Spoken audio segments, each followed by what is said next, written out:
Hello student. अब हम discuss करने जा रहे हैं इन्फ्लेशन के कॉजेज एंड रेमेडीज को। चलिए स्टार्ट करते हैं। सबसे पहले हम बात करेंगे कि इन्फ्लेशन की मीनिंग क्या होती है ना।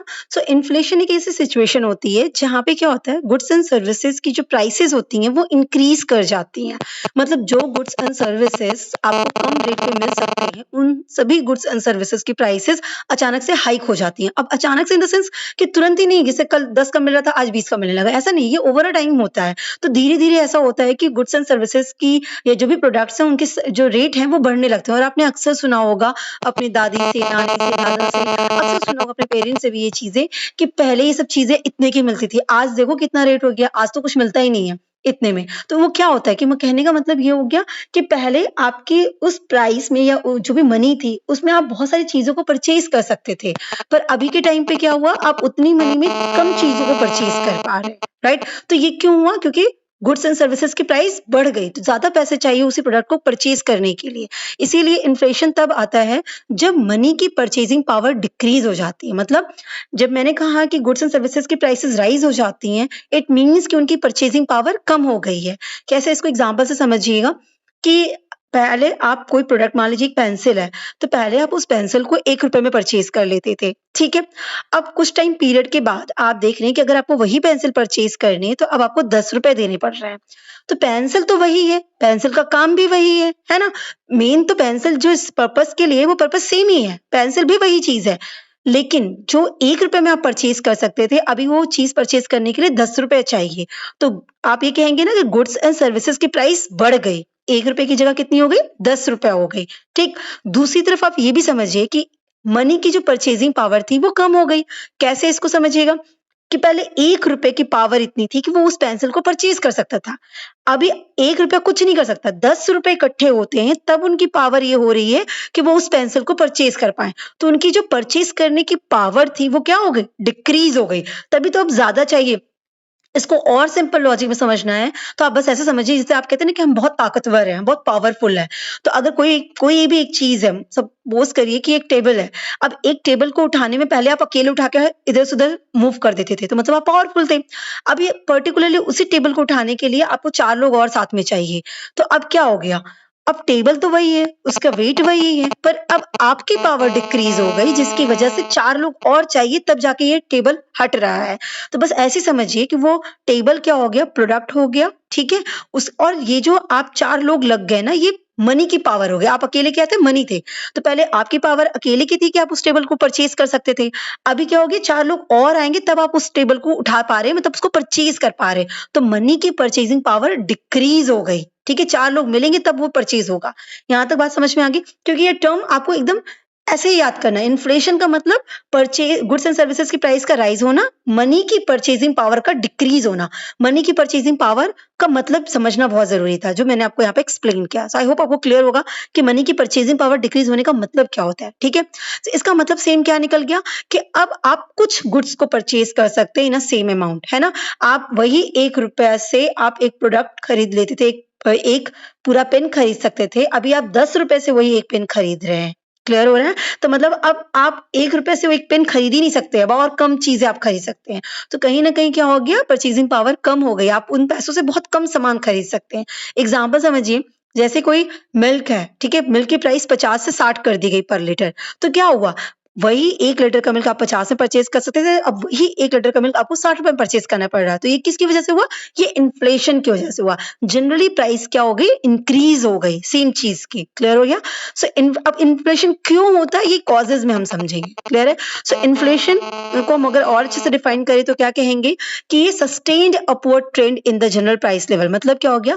जब किसी भी गुड्स एंड सर्विसेज के किसी एक या दो प्रोडक्ट की बात नहीं कही जा रही है, ओवरऑल जनरली जो भी प्रोडक्ट एंड सर्विसेज आपकी कंट्री में रन कर रहे हैं, एक जनरल लेवल में देखा जाता है कि उनकी प्राइसेस इंक्रीज कर रही हो, अपवर्ड ट्रेंड में जा रही हूँ और सस्टेन्ड वे में। मतलब ये लगातार, ऐसा नहीं कि आज अगर बढ़ी तो कल ही घट जा रही है, ऐसा नहीं है।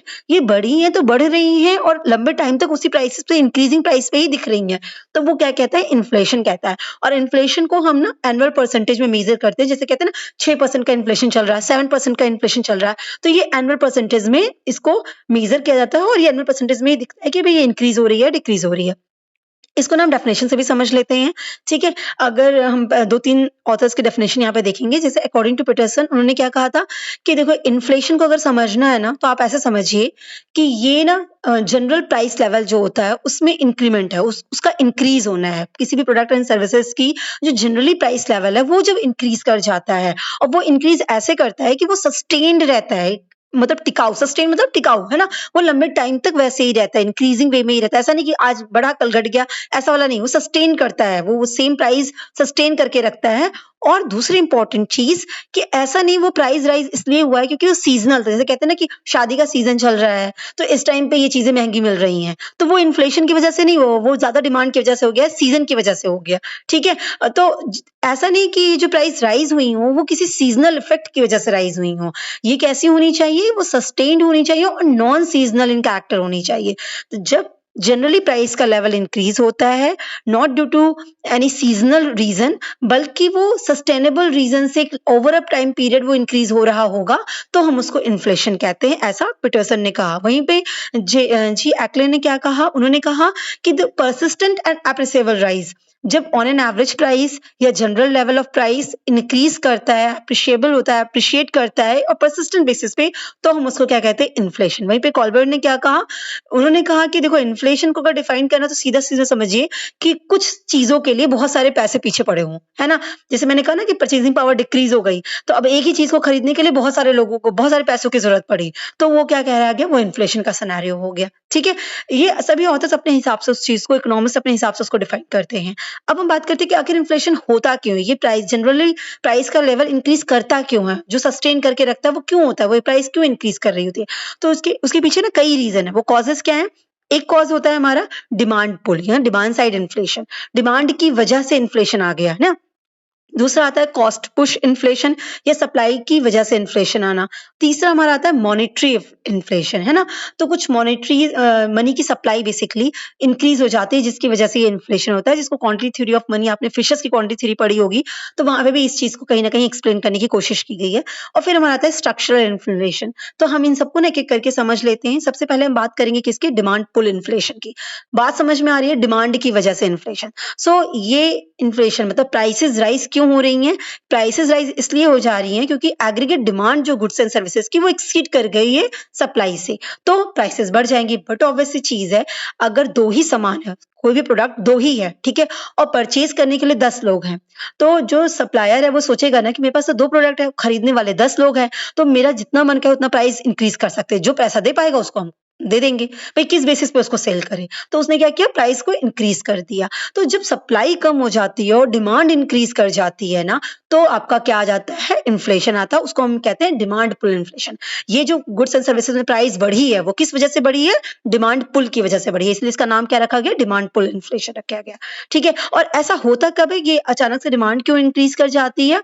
सो जनरली जब इकोनॉमी बहुत अच्छी ग्रो कर रही होती है, लोगों की स्पेंडिंग पावर मतलब खर्च करने की जो डिस्पोजेबल इनकम होती है, वो बढ़ जाती है। गवर्नमेंट बहुत सारी ऐसी एक्सपेंशनरी पॉलिसीज़ लाता है, जिसमें गवर्नमेंट ज़्यादा खर्च कर रहा होता है, तो इन सब वजह से क्या होता है? डिमांड क्रिएट होती है, डिमांड इंक्रीज़ कर जाती है, ठीक है? सो हम यहाँ पे कुछ फैक्टर्स देखते हैं जिनकी वजह से डिमांड बढ़ती है, ठीक है?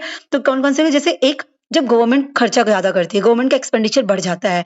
जब देखिए गवर्नमेंट का एक्सपेंडिचर बढ़ने का मतलब ये हो जाता है कि गवर्नमेंट जब खर्चे करती है ना, स्कूल खुलवा रही है, हॉस्पिटल्स खुलवा रही है, इंफ्रास्ट्रक्चर पे काम कर रही है, तो गवर्नमेंट का जो खर्चा होगा ना, उसकी वजह से क्या होता है कि वो चीज़ें कम प्राइस पे लोगों को अवेलेबल, पब्लिक को अवेलेबल हो जाती है। जैसे गवर्नमेंट हॉस्पिटल की अगर बात करें, तो आप अगर किसी टेस्ट की बात करें, जैसे सीटी स्कैन हो गया, एमआरआई हो गया, जो भी कोई भी टेस्ट देखिए, अगर आपको कराना हो तो आप एक प्राइवेट इंस्टीट्यूशन में जाइए और टेस्ट कराएँगे तो आपके हायर चार्जेस लगेंगे कंपेयर टू गवर्नमेंट हॉस्पिटल। इसी तरीके से अगर आपको दिखाना भी है तो वहाँ पे ₹1 ₹2 में आप दिखा सकते हैं गवर्नमेंट हॉस्पिटल में, और आपको ही प्राइवेट में दिखाना है तो आपको हायर देना पड़ेगा, है ना? तो कहने का मतलब क्या हो गया कि गवर्नमेंट जब इन सब चीज़ों पे खर्चा करती है तो पब्लिक का पैसा कम खर्च होता है। अगर पब्लिक इन फैसिलिटीज़ को अवेल करता है, तो पब्लिक के पैसे कम खर्च होंगे, तो उनके पैसे बच जाएँगे ना। अगर आपके पास ₹1000 है और आप एक्सपेंस करने जा रहे हैं, स्कूल में पढ़ाने ही जा रहे हैं, तो आप ऐसे स्कूल में पढ़ाएँ जहाँ आपको फ्री में एजुकेशन मिल जा रही है और एक जगह पढ़ाना आपको पैसे खर्च करके पढ़ाने होंगे। तो अब वो 1000 में से खर्च कर देंगे तो आपके पास कम पैसे बचेंगे। जब कम पैसे बचेंगे तो आप सामान भी कम खरीदेंगे, डिमांड कम क्रिएट होगी। पर आपके पास पैसे ज़्यादा बचेंगे तो आप ज़्यादा डिमांड क्रिएट करेंगे। कहने का मतलब अगर गवर्नमेंट एक्सपेंडिचर इंक्रीज़ करती है तो पब्लिक के हैंड में पैसा ज़्यादा बचता है। जब पब्लिक के हैंड में ज़्यादा पैसा बचता है तो डिमांड क्रिएट करती है और जब डिमांड एक्सेस होता है तो सप्लाई कम, शॉर्टेज हो जाती है और फिर डिमांड पुल इन्फ्लेशन आ जाता है। इसी तरीके से और डिमांड क्यों बढ़ सकती है? जब पॉपुलेशन बहुत ज़्यादा इंक्रीज़ होगी। पॉपुलेशन इंक्रीज़ करेगी तो डिमांड अपने आप बढ़ेगी। ब्लैक मनी बहुत ज़्यादा रहती है, तो बट ऑब्वियस सी बात है ब्लैक मनी रहेगी तो मुँह माँगा दाम देके कहते हैं ना कि चीज़ें खरीदने की बात हो जाती है कि अपने आप अरे चलिए इतने में दे दीजिए। तो इस तरह से ब्लैक मनी की वज़ह से भी ना डिमांड बहुत अच्छी खासी इंक्रीज़ हो जाती है। इसके अलावा अगर डायरेक्ट टैक्सेस डिक्रीज़ किए जाते हैं, डायरेक्ट टैक्सेस मतलब जो आपको अपनी इनकम पे टैक्स देना है। अब जो इनकम पे टैक्स देना है अगर वो कम कर दिया जाएगा तो आपके पास ज़्यादा इनकम बच जाएगी। आपकी डिस्पोजेबल इनकम जो खर्च करने के लिए इनकम है वो ज़्यादा बचेगी। जब ज़्यादा बचेगी तो आप ज़्यादा डिमांड क्रिएट करेंगे। क्लियर हो गया? इसी तरीके से एक्सपोर्ट का इंक्रीज़ करना या इम्पोर्ट का डिक्रीज़ करना। एक्सपोर्ट इंक्रीज़ करेगा तो लोगों के पास पैसा ज़्यादा आएगा, बाहर की करेंसी आएगी जो कन्वर्ट होके इंडियन करेंसी में काफ़ी ज़्यादा होगी। तो इनकम इंक्रीज़ करेगी, इनकम इंक्रीज़ करेगी तो डिमांड इंक्रीज़ करेगी, ठीक? इसी तरह cheap monetary policies, cheap monetary policy in the sense क्या हो गया कि आरबीआई बैंक रेट हो गया, सीआरआर हो गया, एसएलआर हो गया, रेपो रेट हो गया, इन सबको डिक्रीज़ कर दे रही है। डिक्रीज़ कर दे रही है जिससे कि ज़्यादा से ज़्यादा लोग पैसे लोन लें, ज़्यादा से ज़्यादा वो करें, तो इससे क्या होगा लोगों के पास पैसे ज़्यादा आ जाएँगे। अब आप देखिए कि कोई भी आपको छोटी-मोटी सी चीज़ भी खरीदनी है तो आपको ईएमआई ऑप्शंस मिल जाते हैं। तो अब लोग क्या कर रहे हैं ईज़िली ईएमआई पे लेके परचेज़ कर रहे हैं। तो ज़्यादा से ज़्यादा डिमांड क्रिएट होने लगी ना, तो चीप मॉनेटरी पॉलिसी की वजह से भी डिमांड ज़्यादा क्रिएट होती है। इसी तरह डेफिसिट फाइनेंसिंग है। Deficit financing in the sense कि जब गवर्नमेंट डेफिसिट बजट बनाती है, घाटे का बजट बनाती है, खर्चा ज़्यादा कर रही है, पैसे कम उनके पास है तो उनको उसको फाइनेंस करना पड़ता है। उसको भई ज़्यादा खर्चा करना है तो पैसा कहीं से तो लाने पड़ेंगे। तो उसके लिए वो क्या करती है कभी-कभी एक्स्ट्रा मनी की सप्लाई क्या कहते हैं प्रिंटिंग होती है। तो एक्स्ट्रा मनी आपके इकोनॉमी में इंजेक्ट होती है। तो वो कहीं न कहीं आपको क्या करती है डिमांड को क्रिएट करती है। एक्स्ट्रा मनी आएगी तो लोगों के पास डिस्पोजेबल इनकम बढ़ेगी और इससे डिमांड क्रिएट होगी। तो ये सारे वो फैक्टर है जिसकी वजह से डिमांड इंक्रीज़ करती है और डिमांड इंक्रीज़ करती है तो इन्फ्लेशन आता है। तो इसे कहते हैं demand pull inflation. So basically आपको क्या याद रखना है कि इन्फ्लेशन डिमांड पुल इन्फ्लेशन क्या कहता है कि भाई इनकम का इंक्रीज़ करना। मैटर क्या है इनकम। जब इनकम बढ़ेगी लोगों की तो एडिशनल डिमांड क्रिएट होगी। जब डिमांड क्रिएट होगी तो सप्लाई की शॉर्टेज हो जाएगी। जब सप्लाई की शॉर्टेज हो जाएगी तो प्राइस लेवल बढ़ जाएगा और फिर क्या आ जाएगा डिमांड पुल इन्फ्लेशन। तो डिमांड पुल इन्फ्लेशन एक ऐसा सिनेरियो जहाँ पे डिमांड ज़्यादा है, सप्लाई की शॉर्टेज है। इसका मतलब क्या हो गया कि बहुत सारे पैसे आप कुछ गुड्स को परचेज़ करने की कोशिश करें। सप्लाई कम है, प्रोडक्ट्स कम है और ज़्यादा लोग माँगने वाले हैं। तो ऑब्वियस सी बात है क्या कि लोग अच्छा खासा पैसा ऑफर करेंगे। ठीक है? इसे कहते हैं डिमांड पुल इन्फ्लेशन। फिर नेक्स्ट हमारा आता है कॉस्ट पुश इन्फ्लेशन। ये क्या हो गया? देखिए यहाँ पे कॉस्ट की वजह से इन्फ्लेशन आ रही है। कहने का मतलब क्या हो गया? जब कॉस्ट ऑफ प्रोडक्शन इंक्रीज़ कर जाती है गुड्स एंड सर्विसेज़ की, तो प्राइसेज़ अपने आप इंक्रीज़ कर जाएँगे। भई इन्फ्लेशन तो यही कहता है। इन्फ्लेशन कहता है कि प्राइसेज़ गुड्स की बढ़ जाना, सर्विसेज़ की या गुड्स की प्राइसेज़ का बढ़ना। तो ये कह रहे हैं कि जब गुड कॉस्ट ऑफ प्रोडक्शन ही ज़्यादा होगा, तो प्राइसेज़ तो अपने आप ज़्यादा रखी जाएँगी। तो उसकी वजह से जो प्राइस इंक्रीज़ हुई गुड्स एंड सर्विसेज़ की, उसको हम कहेंगे कॉस्ट पुश इन्फ्लेशन। बेसिकली ना ये सप्लाई शॉक इन्फ्लेशन है। बेसिकली इसमें ना सप्लाई की शॉर्टेज होती है, वो इस वजह से सप्लाई की शॉर्टेज नहीं होती है क्योंकि डिमांड ज़्यादा आ गई। नहीं, डिमांड की वजह से सप्लाई की शॉर्टेज नहीं हुई है, बल्कि जो जिनकी वजह से गुड्स तैयार होते हैं, सर्विसेज़ प्रोड्यूस होती हैं, रेंडर की जाती हैं, वो कॉस्ट ऑफ प्रोडक्शन जो है ना, वो आपका इतना हाई हो जाता है, उसके चार्जेज़ इतने हाई हो जाते हैं कि बहुत सारे लोग सप्लाईज़ मतलब प्रोडक्शन करना कम कर देते हैं। जब प्रोडक्शन करना कम कर देंगे तो सप्लाई डिक्रीज़ हो जाएगी। कहने का मतलब यहाँ पे समझिएगा, कॉस्ट पुश इन्फ्लेशन में अचानक से डिमांड बढ़ गई और सप्लाई की शॉर्टेज हुई, ऐसा सिनेरियो नहीं है। बल्कि डिमांड तो उतनी ही है, नॉर्मल डिमांड है, बस सप्लाई अपने आप गिरती चली गई, है ना? सप्लाई की शॉर्टेज हो गई। इसलिए कह रहे हैं सप्लाई शॉक इन्फ्लेशन है, सप्लाई की शॉर्टेज हो जाती है यहाँ पे, इसी को बोलते हैं कॉस्ट पुश इन्फ्लेशन। ठीक है? यहाँ पे समझ में आ गया? तो कॉस्ट पुश इन्फ्लेशन को न्यू इन्फ्लेशन भी कहा गया क्योंकि यहाँ पे सप्लाई साइड के जो फैक्टर्स होते हैं ना, वो अफेक्टेड होते हैं। सप्लाई रिड्यूस कर जाती है। अब वो क्यों रिड्यूस करती है? सप्लाई क्यों रिड्यूस करेगी? जब कॉस्ट ऑफ प्रोडक्शन इंक्रीज़ कर जाएगा। अब ऐसा कब होता है? जब हायर वेज पुश हो जाए, लोगों का जो वेज की जो रिक्वायरमेंट होती है कि भई हमें इतना वेज चाहिए, वो ज़्यादा इंक्रीज़ कर जाती है। या जो सप्लायर हैं, जो प्रोड्यूसर्स हैं, वो प्रॉफिट ज़्यादा फ़ोकस कर लेते हैं कि उन्हें हायर प्रॉफिट बनाना है, तो वो क्या करते हैं प्राइसेज़ को ज़्यादा बढ़ाने लगते हैं।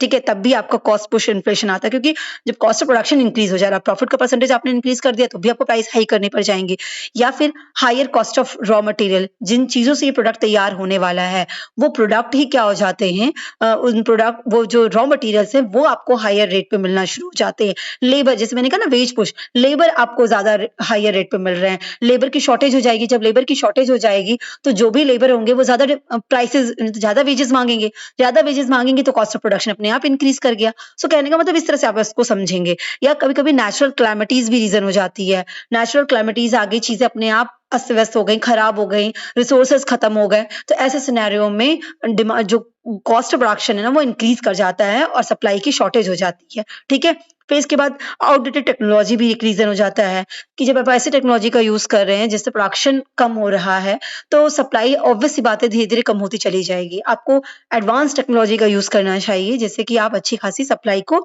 मेंटेन रख सके। ठीक है, आपने पैंडेमिक देखा है ना, कभी-कभी ग्लोबल क्राइसिस आ जाती हैं। ऐसी बहुत सारे रीज़न्स हो जाते हैं जब आपकी सप्लाई अपने आप डिक्रीज़ कर जाती है। So basically cost push inflation क्या कहता है कि सप्लाई शॉक इन्फ्लेशन, मतलब सप्लाई की शॉर्टेज हो जाती है जिसकी वजह से, मतलब अचानक से ही आपकी जो एग्रीगेट सप्लाई है वो रिड्यूस होना शुरू हो जाती है धीरे-धीरे, धीरे-धीरे। ठीक है? और इसकी वजह से क्या हो जाता है, जो इनपुट्स हैं गुड्स एंड सर्विसेज के वो इंक्रीज़, उनकी प्राइस इंक्रीज़ कर जाती है, कॉस्ट ऑफ प्रोडक्शन इंक्रीज़ कर जाता है। So overall goods and services अपने आप इंक्रीज कर जाते हैं और इन्फ्लेशन आ जाता है। ठीक है, यहाँ तो समझ में आ गया। नेक्स्ट हमारा आता है मॉनेटरी इन्फ्लेशन। मॉनेटरी इन्फ्लेशन मतलब क्या हो गया, जब मनी की सप्लाई आपकी इकोनॉमी में इंक्रीज कर जाती है, मतलब इकोनॉमी ग्रो नहीं कर रही है, इकोनॉमी जैसे अब इकोनॉमी ग्रो करने का मतलब हो गया जीडीपी इंक्रीज कर रही है, जीएनपी इंक्रीज कर रही है, लोगों के पास ऑलरेडी पैसे आ रहे हैं, तो इकोनॉमी ग्रो कर रही है तो मनी सप्लाई अकॉर्डिंगली मूव करती है। पर जब ऐसा नहीं होता, इकोनॉमी कंपैरेटिवली उतना ग्रो नहीं करी जितनी आपकी इकोनॉमी में मनी की सप्लाई इंक्रीज कर गई है, तब आपका मॉनेटरी इन्फ्लेशन आता है। ठीक है, और ऐसा कब होता है, ऐसा जनरली होता है डेफिसिट बजट फाइनेंसिंग की वजह से। मतलब जब डेफिसिट फाइनेंसिंग की जाती है ना तो एक्स्ट्रा मनी इंजेक्ट कर दी जाती है आपकी इकोनॉमी में, और ऐसे सिनेरियो में मॉनेटरी इन्फ्लेशन आ जाता है। मतलब जैसे एग्जांपल के लिए मैंने कहा ना कि एक्सेसिव प्रिंटिंग हो गई करेंसी की, तो वो कहीं ना कहीं आपको मॉनेटरी इन्फ्लेशन ला देगा। अब मनी की सप्लाई इंक्रीज करेगी कि लोगों के हैंड, जैसे ही मनी की सप्लाई इंक्रीज करी तो लोगों के हैंड में क्या आया, पैसा आया, पैसा आया तो डिमांड इंक्रीज हो गई, तो मॉनेटरी इन्फ्लेशन ये चीज होती है। सो क्या होता है कि जब मनी की सप्लाई इंक्रीज करेगी तो इन्फ्लेशन आएगा ही आएगा, है ना, इन्फ्लेशन इंक्रीज करेगा। और इन्फ्लेशन को अगर आपको कंट्रोल करना है ऐसे सिनेरियो में तो आपको मनी की सप्लाई को कंट्रोल करना जरूरी होता है। ठीक है, सो ये आपका मॉनेटरी इन्फ्लेशन आ गया। फिर एक आता है हमारा स्ट्रक्चरल इन्फ्लेशन। स्ट्रक्चरल इन्फ्लेशन क्या कहता है कि ये जो इन्फ्लेशन है ना, कि इन्फ्लेशन मतलब प्राइस गुड्स एंड सर्विसेज की राइज हो रही है। ठीक है, अब ये जो प्राइसेस राइज हो रही है ना उसके पीछे रीजन क्या है, उसके पीछे रीजन है आपका इंफ्रास्ट्रक्चर, स्ट्रक्चर आपका रीजन है। तो ऐसा जो इन्फ्लेशन होता है ना वो डेवलपिंग कंट्रीज में ज्यादा फेस किया जाता है क्योंकि उनके पास बहुत सारी चीजों की रिजिडिटी होती है। जैसे एग्रीकल्चर में कई चीजों में रेस्ट्रिक्शंस होती हैं या रिजिडिटी होती है, बॉटलनेक होता है, मतलब कहीं ना कहीं रुकावटें होती हैं, रिसोर्सेज उनके पास कॉन्स्टेंट्स होते हैं, फॉरेन एक्सचेंज में प्रॉब्लम्स आती है, फिजिकल इंफ्रास्ट्रक्चर उनके पास सही नहीं होता है। तो ये सब वो रीजन बन जाते हैं जिनकी वजह से गुड्स एंड सर्विसेज की प्राइसेस इंक्रीज कर जाती हैं। इसे एक एग्जांपल से समझते हैं, आपको और अच्छे से क्लियर हो जाएगा। जैसे कोई कंट्री है जिसके पास अच्छी कोल्ड स्टोरेज की फैसिलिटी नहीं है, तो उनके क्या होंगे, उनके वेजिटेबल्स स्पॉइल करने लगेंगे मार्केट से पहले, है ना, वो बहुत टाइम तक कुछ भी चीजें स्टोर करके नहीं रख पाएंगे, तो इससे क्या हो जाएगा, सप्लाई अपने आप कम होने लगेगी। डिमांड तो सेम है पर सप्लाई कम होने लगी तो प्राइसेस क्या होंगी, बढ़ेंगी बढ़ेंगी। तो इस तरह के जो इन्फ्लेशन होते हैं ना वो स्ट्रक्चर की वजह से हो रहे हैं क्योंकि आपके पास इनएडिक्वेट इंफ्रास्ट्रक्चर है, आपके पास प्रॉपर इलेक्ट्रिसिटी नहीं है, रोड नहीं है, ट्रांसपोर्टेशन की प्रॉब्लम आ जा रही है जिसकी वजह से चीजों की प्राइस, ट्रांसपोर्टेशन कॉस्ट बहुत हाई आ रही है, तो प्रोडक्ट पे ही तो वो एड ऑन होगी, तो प्रोडक्ट गुड्स एंड सर्विसेज की प्राइसेस इंक्रीज कर जा रही हैं। तो इंफ्रास्ट्रक्चर की वजह से जब प्रॉब्लम आती है तो उसको कहते हैं स्ट्रक्चरल इन्फ्लेशन। क्लियर हो गया? अब हम बात करेंगे रेमेडीज की कि वो क्या क्या मेजर्स हैं जिनके थ्रू हम इन्फ्लेशन को कार्व आउट कर सकते हैं, कंट्रोल कर सकते हैं। ठीक है, तो आरबीआई और गवर्नमेंट मिलके ये मेजर्स डिसाइड करते हैं जिनके थ्रू वो इन्फ्लेशन को कंट्रोल करते हैं। जैसे हमारा मॉनेटरी मेजर्स हो गया जो आरबीआई करती है, फिजिकल मेजर हो गया जो गवर्नमेंट के थ्रू होता है, सप्लाई साइड मेजर्स हो गए और एडमिनिस्ट्रेटिव मेजर्स हो गए। एक एक करके इनको समझते हैं। देखिए, पहले हम बात करेंगे मॉनेटरी मेजर्स की, जो आरबीआई के थ्रू लाई जाती है। ये वो मेजर्स होते हैं जिसमें आरबीआई बेसिकली काम ये करती है कि वो किसी तरीके से मनी की सप्लाई को रिड्यूस करे, ठीक है? और क्रेडिट को कंट्रोल करे। जब भी वो ऐसा करेगी ना, तो लोगों के पास पैसे कम हो जाएँगे। जब लोगों के पास पैसे कम होंगे तो डिमांड कम हो जाएगी। डिमांड कम हो जाएगी तो अपने आप सप्लाई अ, एड मतलब वो बैलेंस कर लेगी और फिर प्राइसेज़ इंक्रीज़ नहीं करने पाएँगे और इन्फ्लेशन रिड्यूस होगा। सो इसके लिए आरबीआई क्या अडॉप्ट करी थी, कॉन्ट्रैक्शनरी या डियर मॉनेटरी पॉलिसीज़। अब डियर मॉनेटरी पॉलिसी या कॉन्ट्रैक्शनरी मॉनेटरी पॉलिसी होता क्या है? इसमें जो जो उनकी क्वांटिटेटिव एंड क्वालिटेटिव टेक्निक्स होती हैं, आपने पढ़ा होगा आरबीआई की मॉनेटरी पॉलिसीज़ में qualitative and quantitative techniques. So quantitative techniques में सीआरआर, एसएलआर, रेपो रेट, ये सब बैंक रेट, ये सब आते हैं ना, तो यहाँ पे वो क्या करती है, इन सबको इंक्रीज़ करना का, डियर मतलब इंक्रीज़ करना स्टार्ट कर दे रही है ना, महँगी चीज़ें ज़्यादा प्यारी लगती हैं, तो इस तरह से याद रखिए इसको। तो ये इंक्रीज़ कर देती है सीआरआर, एसएलआर को। अब ऐसे में क्या हो जाएगा कि जब सीआरआर, देखिए सीआरआर, एसएलआर क्या होता है, आप वहाँ पे जाके समझ सकते हैं। बैंकों को ना कुछ रिज़र्व मेंटेन करना पड़ता है, cash reserve ratio, statutory liquidity ratio, कुछ रिज़र्व्स मेंटेन करके रखने पड़ते हैं। तो जब ये रेट बढ़ जाते हैं, तो बैंकों को ज़्यादा रिज़र्व मेंटेन करके अपने पास ही रखना पड़ेगा। तो उनके पास जो लेंडिंग पावर्स है, जो लेंडिंग सप्लाईज़ है, वो कम हो जाएँगे। वो उधार कम दे सकते हैं ना, उनके पास मनी की सप्लाई कम हो जाएगी। जब उधार कम जाएगा, तो लोगों के पास भी पैसे कम जाएँगे। पैसे कम जाएँगे, तो कहीं न कहीं इन्फ्लेशन कंट्रोल होगा। ठीक है? इसको कैसे समझे, हायर सीआरआर हुआ, तो लेस मनी टू लेंड, फिर उसके बाद लिक्विडिटी रिड्यूस होगी और इन्फ्लेशन कंट्रोल होगा। यहाँ तक समझ में आ गया? नेक्स्ट हमारा आता है increase in repo rate, same चीज़ है। रेपो रेट मतलब जिस पे वो वो लोन देती हैं बैंक्स को, ठीक है, आरबीआई। तो अगर वो हायर रेपो रेट रहेगा, तो बोरोविंग कॉस्टली हो जाएगी, जिसकी वजह से क्या होगी, बैंक्स भी कम लोन लेंगी, बोरो कम करेंगी। तो क्रेडिट, जब वो खुद कम बोरो करेंगी, अगर उनकी रिक्वायरमेंट है, तो वो क्रेडिट फ्लो भी कम होगा, वो उधार भी कम देंगी पब्लिक को। सो इस तरीके से कंट्रोल होता है। Repo rate basically repurchase rate होता है, वो भी वहाँ पे एक्सप्लेन किया गया है, आप वहाँ पे देख सकते हैं। फिर हमारा आता है ओपन मार्केट ऑपरेशन। तो यहाँ पे इसमें क्या करती है, आरबीआई क्या करती है, सिक्योरिटीज को सेल आउट करना शुरू कर देती हैं, गवर्नमेंट सिक्योरिटीज को। तो इससे क्या होगा, लोग परचेज करेंगे और जो एक्सेस मनी है, जो लिक्विडिटी है, उसको वो एब्जॉर्ब कर लेंगे, क्योंकि जब वो सेल करेंगे तो सामने वाला अगर परचेज करे तो पैसे उठा के किसको देगा, आरबीआई को देगा। तो इस तरीके से वो पैसे एब्जॉर्ब कर ले देती हैं। फिर हमारा इसके अलावा जो क्वालिटेटिव टूल्स है ना, बहुत सारी टेक्निक्स होती हैं, तो वो सब भी अप्लाई की जाती हैं, जिसके थ्रू मनी की सप्लाई को रिड्यूस किया जा सके। जैसे कि एग्जाम्पल के लिए रेशनिंग ऑफ क्रेडिट हो गया, या जो लोन की मार्जिन मनी होती है कि 75% तक आप लोन दे सकते, इतनी सेफ्टी सिक्योरिटी रखनी है, वो सब इंक्रीज कर देती है गवर्नमेंट, ठीक है, मतलब सॉरी आरबीआई। तो ये मॉनेटरी मेजर्स हो गए। फिर नेक्स्ट हमारा आता है फिजिकल मेजर्स, जो गवर्नमेंट लेती है। तो physical measures government, central government कैसे करती है, वो जो बजटरी पॉलिसीज फ्रेम करती है ना, उसके थ्रू ये मेजर्स अडॉप्ट करती है। तो यहाँ पे वो क्या करती है, ओवरऑल डिमांड को कम करने की कोशिश करती है। वो कैसे करेगी, वो टैक्स को मॉडिफाई करेगी, अपने एक्सपेंडिचर पॉलिसीज में चेंजेस करेगी, क्योंकि आपने देखा है ना कि कॉजेज में एक्सपेंडिचर्स वगैरह हैं, डेफिसिट फाइनेंसिंग वगैरह रीजंस हैं। तो गवर्नमेंट अपनी इन सारी चीजों को मेंटेन करके कहीं ना कहीं इन्फ्लेशन को कंट्रोल करने की कोशिश करती है। तो सबसे पहला काम क्या कर देती है भाई, वो गवर्नमेंट एक्सपेंडिचर्स को रिड्यूस कर देगी। तो जब वो स्पेंड कम करेगी, तो बट ऑब्वियस सी बात है, लोगों के पास क्या रहेगा, लोगों के पास, लोग खुद भी लोगों के जो पैसे हैं वो वहां पे खर्च होंगे। तो कहीं ना कहीं ओवरऑल डिमांड जो अपने आप रिड्यूस होना शुरू हो जाएगी, ठीक है, और इन्फ्लेशन अपने आप कंट्रोल हो जाएगा। इसी तरीके से टैक्स इंक्रीज कर देगी। जब डायरेक्ट टैक्स, इनडायरेक्ट टैक्सेस के रेट वो इंक्रीज करना शुरू कर देगी, तो कहीं ना कहीं कंजम्पशन भी डिक्रीज करेगा, क्योंकि डिस्पोजेबल इनकम उनकी डिक्रीज करने लगेगी। तो इस तरीके से वो टैक्सेस के थ्रू अपना रेट कर सकती हैं, मतलब टैक्सेस को इंक्रीज करके ये कंट्रोल कर सकती है, मनी की सप्लाई को, इन्फ्लेशन को कंट्रोल कर सकती है।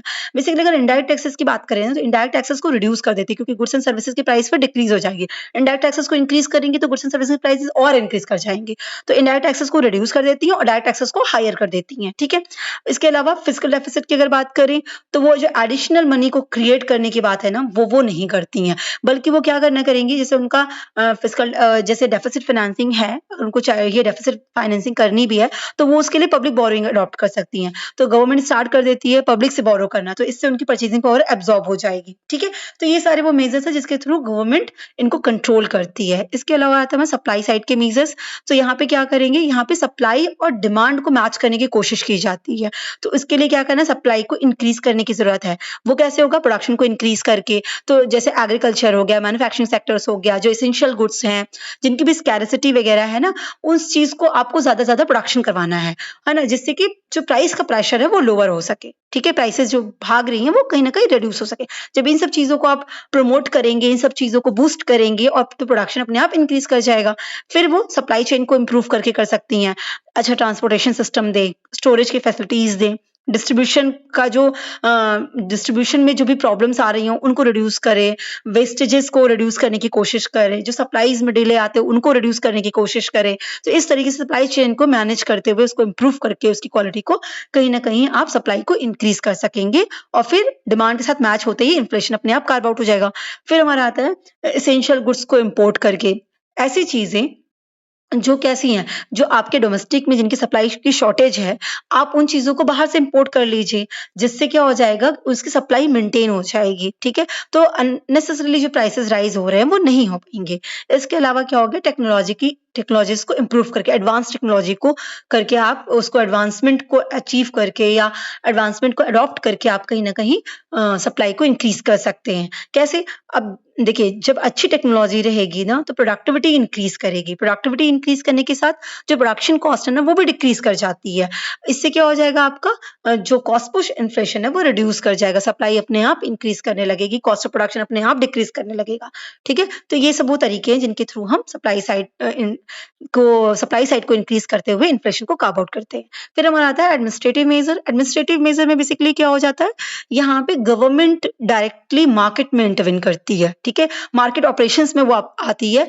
जैसे जैसे वो बजटरी पॉलिसीज़ के थ्रू कनेक्ट करना, तो वो तो फिस्कल हो गया। लेकिन यहाँ पे वो मार्केट ऑपरेशंस में अपने आप को इंडल्ज करती है, जिसके बेसिस पे वो इन्फ्लेशन को कंट्रोल करना चाहती है। जैसे प्राइस को कंट्रोल करने लगेगी।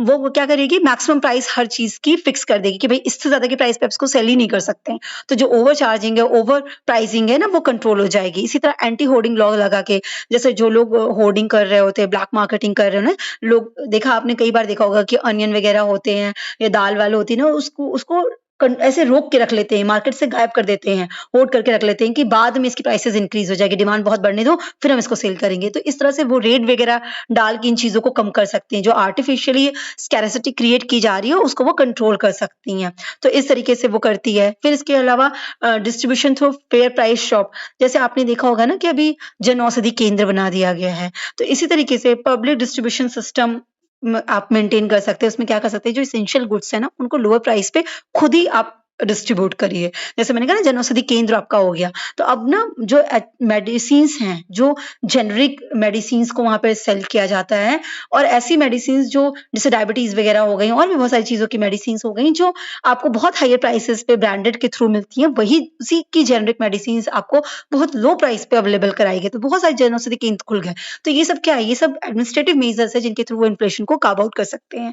और नेक्स्ट हमारा बफर स्टॉक रिलीज़ करके, गवर्नमेंट के पास अपने चीज़ों की खदानें होती हैं, मतलब वो खुद भी परचेज़ करते हैं ना, शुगर केन परचेज़ कर रहे हैं, दाल परचेज़ कर रहे हैं, राइस परचेज़ कर रहे हैं, तो वो अपना स्टॉक जो है ना, उसको वो फ्री कर सकते हैं, उसको सेल कर सकते हैं, उसको मार्केट में ला सकते हैं, जिसके थ्रू प्राइसेज़ स्टेबलाइज़ कर सकते हैं। क्लियर हो गया? तो ये हमारे एडमिनिस्ट्रेटिव मेजर्स हो गए। इसके अलावा भी कंट्री को ध्यान देना चाहिए, गवर्नमेंट को ध्यान देना चाहिए कि जो हमारी डीप रूटेड प्रॉब्लम्स हैं, मतलब स्ट्रक्चरल इन्फ्लेशन जिसकी वजह से आता है, उसको कहीं न कहीं वो खत्म करने की कोशिश करें। जैसे एग्रीकल्चर रिफॉर्म्स ला दें, है ना? मतलब एग्रीकल्चर को मॉडर्नाइज़ करने की कोशिश करें, इंडस्ट्रियल लेवल लेबर रिफॉर्म्स लेके आएँ, इंफ्रास्ट्रक्चर को डेवलप करें। इस तरह की चीज़ों को लाके वो कहीं न कहीं जो स्ट्रक्चरल प्रॉब्लम है, उसको वो खत्म कर सकती हैं, और उसकी वजह से जो इन्फ्लेशन आता है, उसको वो रिड्यूस कर सकती हैं। तो ये वो सब तरीके हैं जिनके थ्रू हम इन्फ्लेशन को कंट्रोल करते हैं। Wish you all the best. Thank you so much.